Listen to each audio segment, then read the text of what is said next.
Hey everyone, welcome back to M&M IELTS. This is Manmohit. Now guys, in today's video, I am going to share with you all a study plan that I have designed and I want you to use that for your IELTS speaking module. I would be coming up with few more videos for the other modules as well, and I've also created a video prior to that where it was a study plan for the entire exam.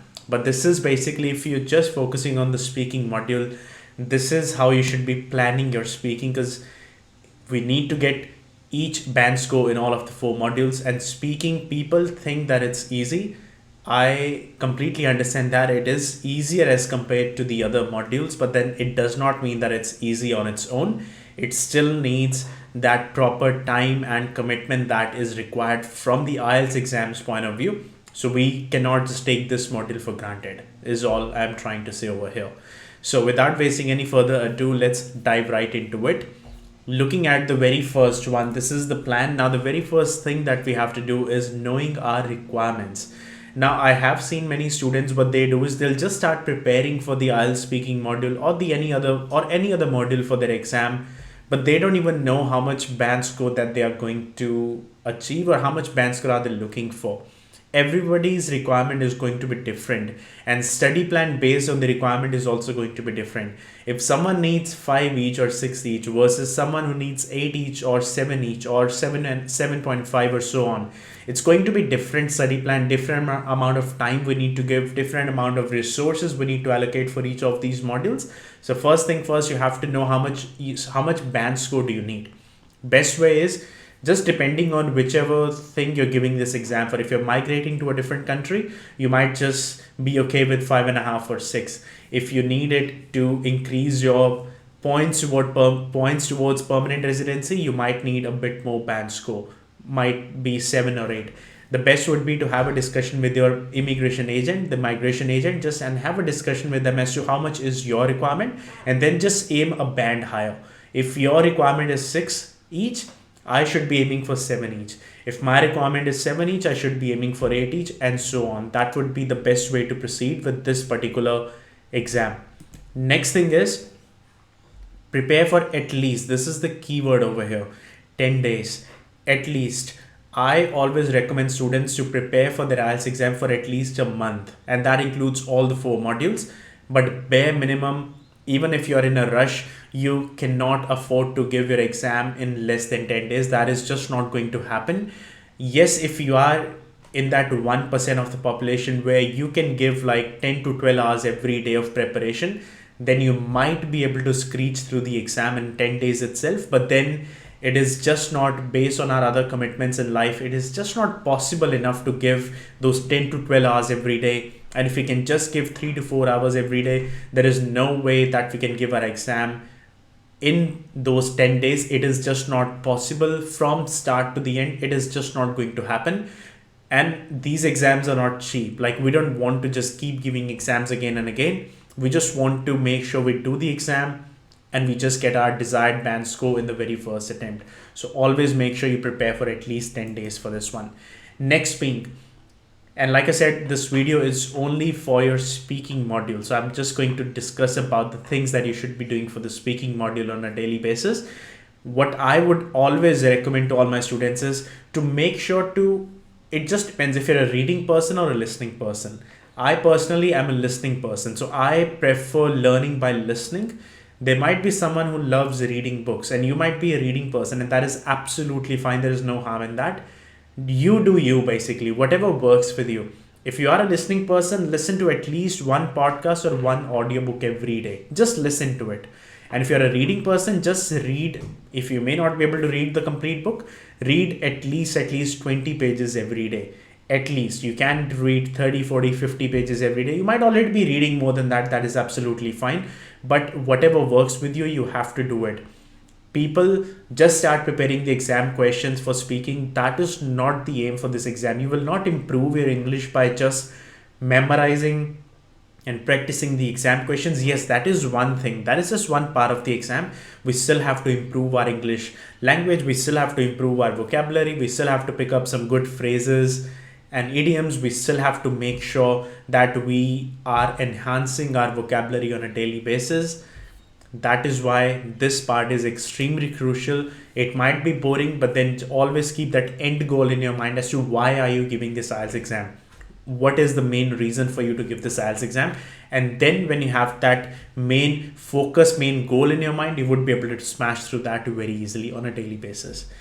Next thing being, one part every day. Now we know there's three parts in the IELTS speaking module, part 1, part 2 and part 3.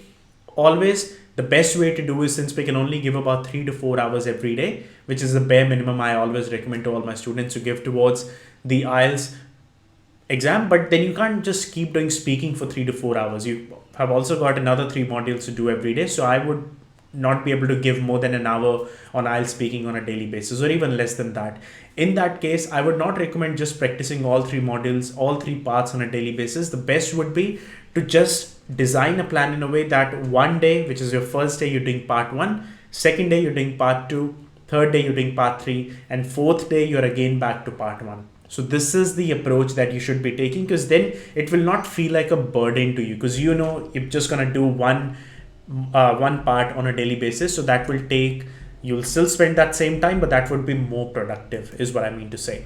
Next being speaking English every day. If you have got a good friend circle, or if you have got friends who are also in the same boat and are going to give IELTS exam with you, or let's say pretty much at the same time as you, or they're also planning to start the preparation, best way would be, rather than speaking with them in your mother tongue, the best would be to start speaking with them in the English language. Not only it will help you, but it will also help your friend as well, or the friends or multiple friends who you're practicing with. And you don't really have to come up with very difficult or complex words to speak to them. Just whatever you say to them in your language, just start translating that in English and speaking to them in a daily basis. The daily life scenarios, that is what you need. You need to be in the comfort zone when you practice, and you need to be in your comfort zone when you actually go and give your exam. Hence, you have to make sure you develop that habit every single day with your family, with your friends. It does not matter. Just have something that you can relate to, someone that you can speak with. If that's possible with you, that would be of great help as well in your study plan. Next being, now we know out of the 4 modules, listening and speaking, these two are relatively, I wouldn't say easier, but relatively, I would say more engaging as compared to reading and writing. Reading and writing can get a bit boring after a while. Listening and speaking especially, it just does not get boring because you're just speaking or listening and just taking some notes. Best way to plan your day. If you are spending 3 to 4 hours every day when you prepare for an IELTS exam, always start with reading or writing, whichever you find the most difficult. It does not matter, but always start with reading and writing first, followed by, when you're about to finish your preparation, or the last 2 hours of your day would or should be spent for your listening and the speaking. Because if you do speaking and listening at the beginning, yes, you will enjoy that part, but by the time you come to reading and listening, you will be exhausted and you won't really prioritize, and you won't really be able to give your 100% productivity towards your reading and writing. And this is exactly not what we want, because our exam, we have to get, if you're aiming for 7 each, you need to get 7 each in all the 4 modules. So we can't really prioritize one over the other. We have to give that equal time. So always go in this sequence. In this way, you will not get bored and you will get most out of your time by being more productive when you learn. Next being, like I said, and I've been saying in every single tip, we have to practice for at least 3 hours. I always recommend 4, but bare minimum has to be 3 hours. Anything less than that, you're not really giving a lot of time towards all the 4 modules, unless you have not really decided when you're going to give your exam, or you've got ample amount of time to plan and give your exam. Let's say you're not planning to give your exam for the next 2 months.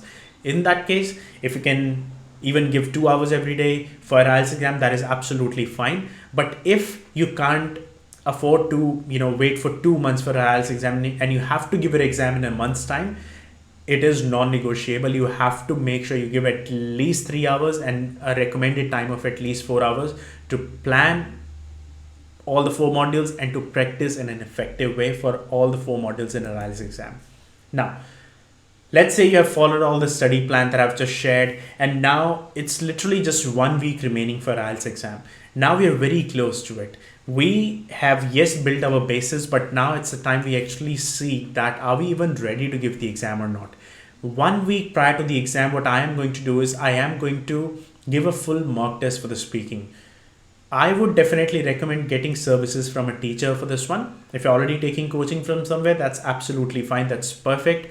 Ask your teacher to conduct a full speaking mock test for you. Now, they may not be able to give you some good accurate scores. That is absolutely fine. But if it's an experienced teacher, they would be able to at least give you a bit of a better idea of how much band score can you expect in the exam if you go and do the exact same performance that you did it in front of them. So this is what you want to do. 1 week before, ask your teacher, ask your instructor to conduct a full mock test and see where you stand. See how confident were you by doing all the 3 parts in the sequence. That is very important. And if after that, if you feel that yes, you feel confident and comfortable, go ahead and give your exam. If you feel that you're nowhere near being ready, then you might have to reconsider if you have to reschedule the exam or do something about it, because you don't want to waste your money and do the exam again. You'd rather just get it done in the very first attempt.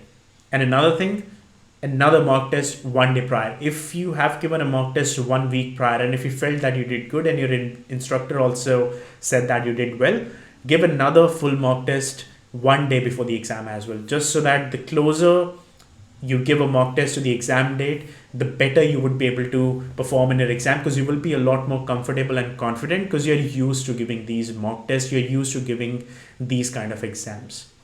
And last but not the least is going to be reading the most repeated questions, just let's say 1 day before the exam or even the morning of the exam.